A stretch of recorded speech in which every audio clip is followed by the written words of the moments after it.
আসসালামু আলাইকুম ওয়া রাহমাতুল্লাহ। সম্মানিত দিনী ভাই ও বোনরা, অহরহর দেখা যায়, অহরহর শোনা যায় অমুককে জিনে ধরছে, জিন্নাত আক্রমণ করছে, তার শরীর থেকে জিন যেতেই চায় না। এত কিছু করা হইতেছে, তারপরও তার শরীর থেকে জিন্নাত চলে যেতে চায় না, আক্রমণ করতেছে, অসহায় করে ফেলতেছে। এতে করে পরিবারের লোকের কি পরিমাণ কষ্ট হয়, যারা এই সমস্ত সমস্যার সম্মুখীন হয়েছেন তারাই বুঝতে পারেন। তো দিনদার ভাই ও বোনেরা, বেশি কথা বলবো না, আপনাকে এই জিনটাকে কিভাবে তাড়াইতে হবে ওই বিষয়টা আপনাদেরকে আমি বলে দিচ্ছি। আল্লাহর কালাম হলো শ্রেষ্ঠ।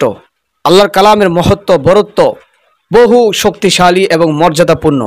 দিনদার ভাই ও বোনেরা, একিন এবং এখলাসের সাথে আল্লাহর কালামকে বিশ্বাস করে আপনি যদি এই তদবির করেন, জিন্নাত তার শরীর ছাড়তে বাধ্য হবে, পলায়ন করতে বাধ্য হবে ইনশাআল্লাহ। এটা আপনি বিশ্বাস রাখেন। আল্লাহর কালামকে দুনিয়ার সমস্ত জাতি ভয় পায়। আল্লাহু আকবারের ধ্বনিতে জিন্নাত আর গোটা আপনার এলাকা বলেন, আপনার আশপাশ বলেন, আপনার জেলাতেই থাকতে পারবে না। তো সেই পরিপ্রেক্ষিতেই যাদের এই সমস্ত রোগী আছে অথবা আপনি নিজে এই সমস্যার সম্মুখীন হয়ে আছেন, আমাদের তদবিরখানা শুনে আপনি আমলটি করতে পারেন, করিয়ে দিতে পারেন।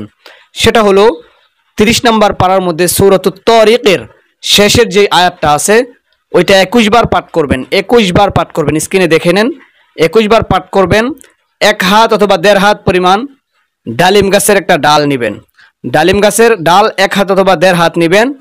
এটার মধ্যে 21 বার পাঠ করে আপনি ফু দিবেন। স্ক্রিনে দেখেন, ইন্নাহুম ইয়াকিদুনা কাইদা ওয়া আকিদু কাইদা ফামাহিলিল কাফিরিনা আমহিলহুম রুয়াইদা। শেষের আয়াত এটা। আপনি ইন্নাহুম ইয়াকিদুনা কাইদা ওয়া আকিদু কাইদা ফামাহিলিল কাফিরিনা আমহিলহুম রুয়াইদা, আপনি এই দুইটা আয়াতই পড়েন, পড়ে 21 বার পড়ে ফু দেন এবং এই ডালটা নিয়ে তাকে প্রহার করেন। ওই জিন্নাতের রোগীকে প্রহার করবেন। ওই জিন পলায়ন করতে বাধ্য আল্লাহর কালামের ধ্বনির কারণে, এই তদবিরের কারণে। তবে কথা হলো, আপনি যে প্রহার করবেন রোগীকে, বাইরে রোগীর শরীরটাকে আবার ক্ষতবিক্ষত করে ফেলেন না। অনেক বুয়া যারা আছে, অনেক মানুষ আছেন, রোগী নিয়ে গেলে রোগীকে বাইরাইয়া প্রহার কইরা একেবারে তছনছ কইরা রোগীকে অসুস্থ করে ফেলে। এরকমটা যেন না হয়, আপনি কাজটা এইভাবে করবেন। রোগী যে বসছে ওইখানে সেওয়া আছে, রোগীর পাশে সেওয়া থাকলে সেওয়াই বাড়ি দিবেন। আর যদি সেওয়া না থাকে, আপনার সামনে একটা বালিশ অথবা একটা কাঠের টুকরা নিয়ে ওইটার মধ্যে আপনি বাড়ি দিবেন।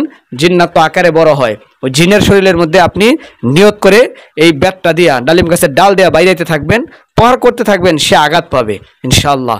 টেকনিক আছে, সিস্টেম আছে। তো আল্লাহ পাক রব্বুল আলামিন এই কার্যকরী আমলিয়াতগুলো করে মানুষকে উপকৃত হওয়ার তৌফিক দান করেন। আমিন।